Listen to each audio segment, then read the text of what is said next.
Good afternoon student. My name is Ramandeep Kaur. ये lecture है आपका बिजनेस एथिक्स एंड सीएसआर का। आज हम अपने इस लेक्चर में जो आपका नेक्स्ट टॉपिक है process of ethical decision making उसके बारे में पढ़ेंगे। ठीक है। डिसीजन मेकिंग आपको पता है कि क्या है, कि हमने दो या दो से ज़्यादा हमारे पास ऑप्शंस हैं, उनमें से बेस्ट अल्टरनेटिव चूज़ करना है कि कौन सी चीज़ हमारे लिए बेस्ट है। तो एथिकल डिसीजन मेकिंग यही है कि हमने देखना है कि अगर हम कोई डिसीजन ले रहे हैं क्या वो एथिकली वो चीज़ राइट है कि नहीं। राइट। तो एथिकल डिसीजन मेकिंग प्रोसेस के 6 स्टेप हैं, हम वन बाय वन इनको एक्सप्लेन करूँगी मैं आपको। ठीक है। फर्स्ट है identify the problem, next collect relevant information, third is evaluate the information, fourth one is consider alternatives, fifth make a choice and last is act और इम्प्लीमेंट। राइट। तो first है आइडेंटिफाई द प्रॉब्लम। तो कोई भी decision लेने से पहले हमें क्या है कि उस चीज़ के बारे में अच्छी तरह से उसे जान लेना चाहिए, उसको कि क्या प्रॉब्लम है उसको आइडेंटिफाई कर लेना। ठीक है। कि जो हमारे क्वेश्चन है उसका आंसर करना। ठीक है।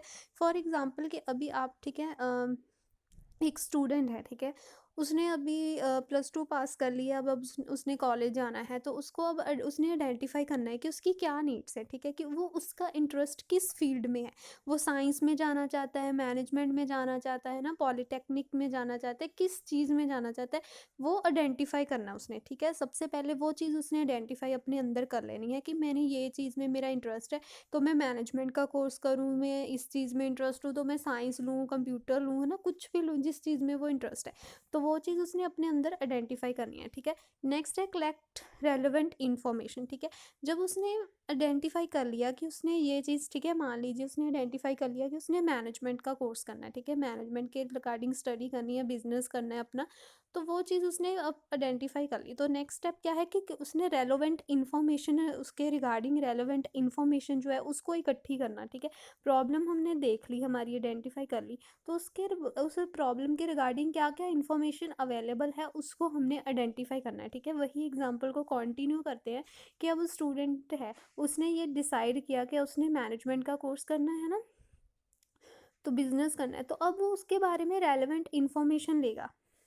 ठीक है। कि वो रेलेवेंट इन्फॉर्मेशन, जैसे वो चीज़ वो अपने जो रेलेवेंट इन्फॉर्मेशन है, ठीक है, कि किसी भी रिसोर्सेज से, जैसे कोई उसका है ना फ्रेंड है, उसका सीनियर है, उससे पूछेगा कि मैंने ये कोर्स लेना है, क्या फ़ायदा होगा इसका ना, कहीं नेट पर सर्च करेगा, या किसी ना टीचर्स के पास जाएगा जो उसके प्रीवियस स्कूल के टीचर हैं, वहाँ से उनसे पूछेगा कि क्या क्या है ना, रेलेवेंट इन्फॉर्मेशन जो है उसने इकट्ठी कर लेनी है। ठीक है।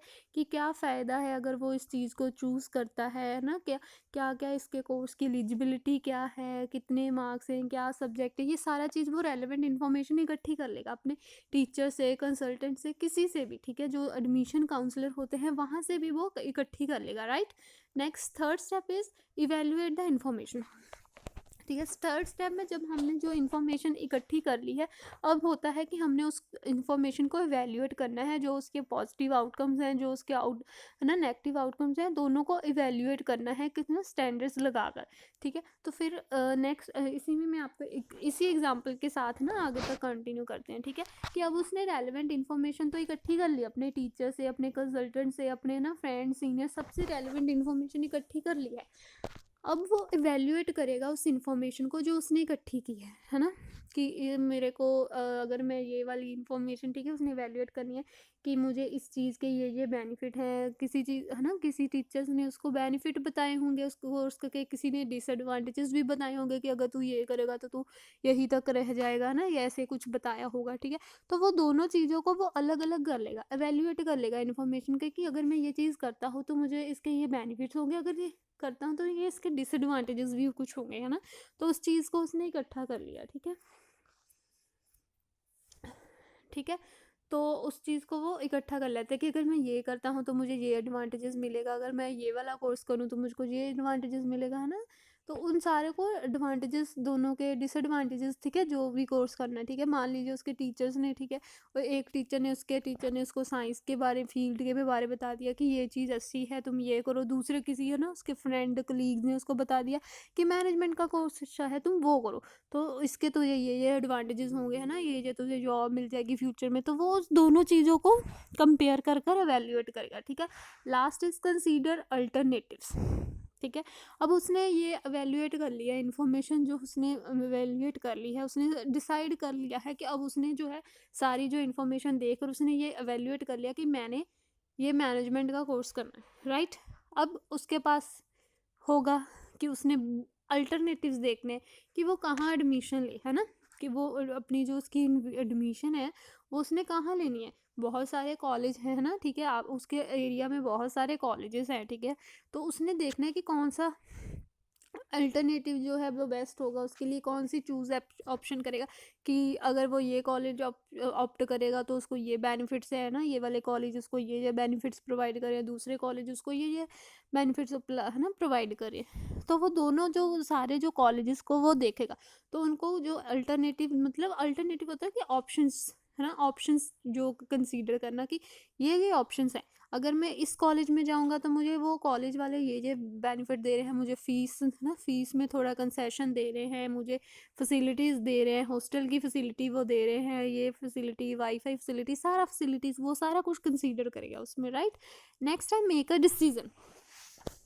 अब उसने सारे चीज़ें कंसीडर कर ली, अल्टरनेटिव्स कंसीडर कर लिए कि अगर मैं इस कॉलेज में एडमिशन लेता हूँ तो मुझे ये बेनिफिट है, इसमें लेता हूँ तो ये है ना बेनिफिट है। अगर ये मैं इसको बी, है ना, मान लीजिए दो कॉलेज है ए एंड बी, एक कॉलेज जो है उसको फीस की फैसिलिटी दे रहा है अच्छी, मतलब कंसेशन करवा रहा है उसका, तो दूसरा कॉलेज उसको प्लेसमेंट भी करवा रहा है ना साथ में। तो वो अब देखेगा कि वो उस पर है कि उसने कौन सा चूज़ करना है, ठीक है।